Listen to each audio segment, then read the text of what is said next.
Good morning, afternoon or evening, wherever you are in the world. This is Nick Banks coming at you from All Things PlayStation 4. And just to inform you, you are currently watching footage from Race the Sun. It's my favourite indie game. I have found no other indie game around on the PlayStation Network that is quite as fun and addictive as Race the Sun. I totally recommend it. But today we are starting off the first in a video series which I'm going to call In My Humble Opinion. We're going to be talking about DLC. May feel like a bit of a worn out topic, but I'm going to throw my Yule in anyway. So just as a quick example for this anti kind of DLC feeling that I have, I'm just going to take a quick look at Star Wars Battlefront. Don't know if you bought that game, but that is actually the strongest offender that I can think of in recent memory. Now, when the game came out, if you bought it on release, or maybe even a couple of weeks after release, you may remember the Season Pass section on the main menu there expected you to dish out another £50. Now obviously you've just spent £50 on the game itself if you bought it close enough to release, and then of course spending another £50 on the Season Pass, you would have spunked £100 on one game. Now a lot of people who aren't in the gaming kind of industry, people who aren't into gaming as a hobby, I tell them the prices of video games these days and they're always so shocked. So it's bad enough that AAA releases are as expensive as they are. I feel like game developers are milking us for every penny anyway. That said, there's a lot more development strength behind games now, which obviously will require a higher payback, more of a profit on the other side. But when it comes to Star Wars Battlefront, the Season Pass section of that main menu, no information there whatsoever, and that really peed me off. And it really confuses me as to how game developers expect you to make a purchase when you know absolutely nothing about the product that you're purchasing. It's almost as if they're as dodgy as Watto himself in the junkyard trying to shift products that he's not prepared to give you any information on. And EA may as well be the same.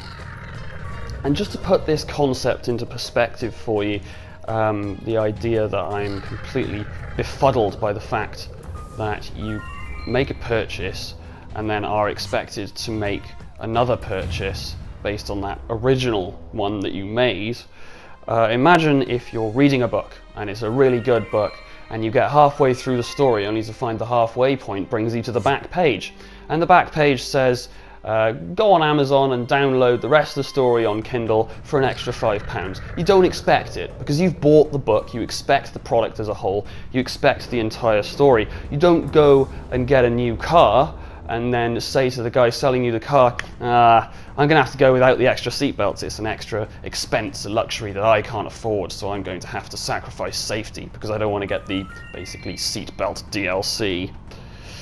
And honestly, I would rather wait for a full game to come out. I'd rather wait a lot longer. I know a lot of games take a long time to come out, but I would rather wait longer for a full experience. And Mortal Kombat is another example here. Mortal Kombat X that recently released, we'll say recently, it's probably been about a year now, gave you all these characters, which was great, and they all had 3 different fight styles, so you know they're thinking, they're expanding the content, fantastic. But then you had this DLC that was disproportionately priced for 2 or 3 extra characters or extra character skins, when in actual fact I'm sure those characters were on the drawing board from the very start, but they kind of scooched them to one side and went, these guys are especially cool, so we're going to hold them back and we're going to release them later on as DLC. Greasing their palms. Oh, extra green notes in my palms.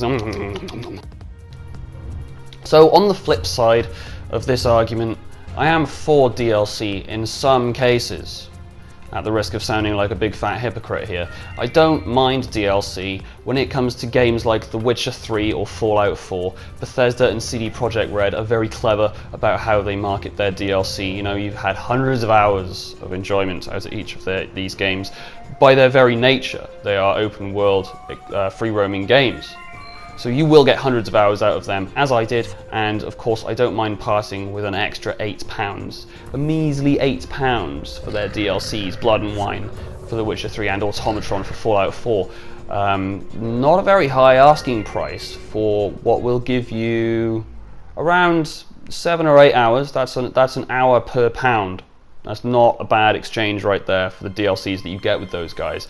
My beef is with Call of Duty, and I'm sorry to demonize you again, Call of Duty. I'm not really a Call of Duty hater. I'll still play them, have a good time with them. But I'm sorry, COD, you're just too easy to demonize. You're just too easy to pick on. When it comes to DLC, all you're focusing on is multiplayer aspects, which is fine, you know, that's your choice. There's never been campaign DLC, so far as I know, for Call of Duty. So what do we get with this multiplayer DLC? We get maps, lots of extra new maps. I say lots. They come out in 4 different chunks, separately priced over the course of the interim year between the next game, which I think is very money-grabbing, very immoral, naughty COD.